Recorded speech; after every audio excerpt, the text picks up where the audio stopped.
5 fascinating facts about America's first mega prison. Before we start, I would want you to hit that red subscribe button so that you never miss out on any of our videos. Hey guys, what's up? Welcome back to Insane Worlds. 5. Overflow brings despair. In 1835, after ESP fully opened its doors, the prison held about 250 inmates at any one time. But 5 decades later, that number had ballooned to unsustainable levels. By the late 19th century, the prison's population quadrupled. More than 1,000 inmates were packed tightly into quarters designed for far less than half of that number. As you might expect, death rates within prison walls were astoundingly high. In the first 20 years ESP was open, roughly 10% of its inmates died during their sentences. It was even worse for black inmates from Philadelphia's poorest and most destitute neighborhoods. According to modern historians, as much as 1/4 of the prison's black population died during their sentences in ESP's first few decades in operation. Sadly, the overcrowding problems inside were only going to get worse. By the early 1900s, ESP was forced to imprison 2 men in each cell due to the sheer number of inmates on the inside. 4. Fed-up inmates revolt. As conditions worsened over the years, inmates refused to take it sitting down.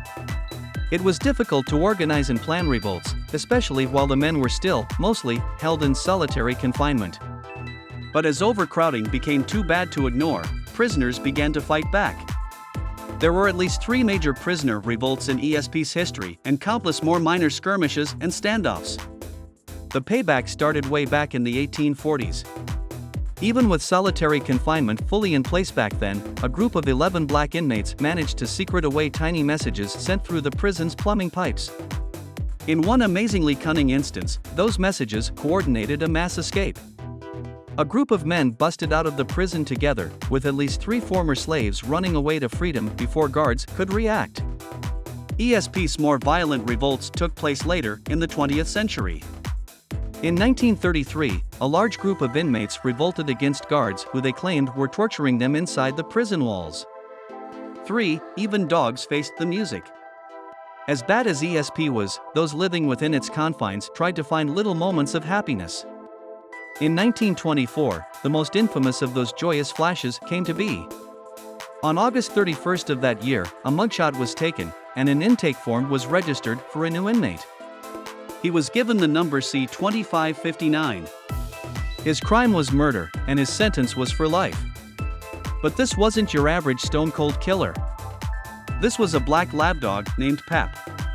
According to legend, he had killed a beloved cat belonging to the wife of Pennsylvania's governor, Gifford Pinchot. Jokingly enraged at the dog, the governor ordered him to be remanded to the confines of ESP. The life sentence was a joke, of course. After all, it's not like the dog could tell the difference. But ESP officials knew they needed better publicity than the horror stories that had been coming out of the penitentiary in recent years. So they leaned into the dog's brush with justice. Before long, national newspapers and media outlets had picked up the story. 2. From torture to tourism. As we've mentioned already, and as we'll expand on in a moment, Eastern State Penitentiary closed down for good in 1971. Since it was shuttered, it has become quite a fascinating and morbid tourist attraction for Philly residents and out-of-town visitors alike. But that tourism trend actually started more than a century earlier. Even when ESP was in full operation, it was a tourist magnet for curious rubberneckers from all over the mid-Atlantic. Visitors to Philadelphia had heard tall tales of the terrible conditions and infamous inmates living inside ESP's walls. So naturally, when tourists arrived in Philly, they wanted to see ESP along with the city's other notable attractions. In fact, during the middle of the 19th century, the penitentiary became one of the most popular and sought-after tourist destinations in the entire city of brotherly love. Just as ESP housed infamous inmates, famous visitors graced the prison with their temporary presence too. 1. The end of Eastern State. After well over a century of terrible treatment, prisoners finally started to make headway in changing life inside ESP. And by the 1950s, the state of Pennsylvania was looking more closely at how the prison was being run. That decade, the state officially changed its name to State Correctional Institution Philadelphia. The cell blocks were also reconfigured to incorporate a large-scale diagnostic center to help mentally ill inmates. It was an important development, but it wasn't enough. Prison conditions continued to deteriorate throughout the 1960s. By 1970, Pennsylvania wanted out and moved to close the prison for good. The following year, they officially shuttered the facility and sold it to the city of Philadelphia to use in another capacity. This brings us to the end of our video. I hope you enjoyed it. Hit like if you did, and don't forget to subscribe to our channel so that you don't miss any of our videos in the future.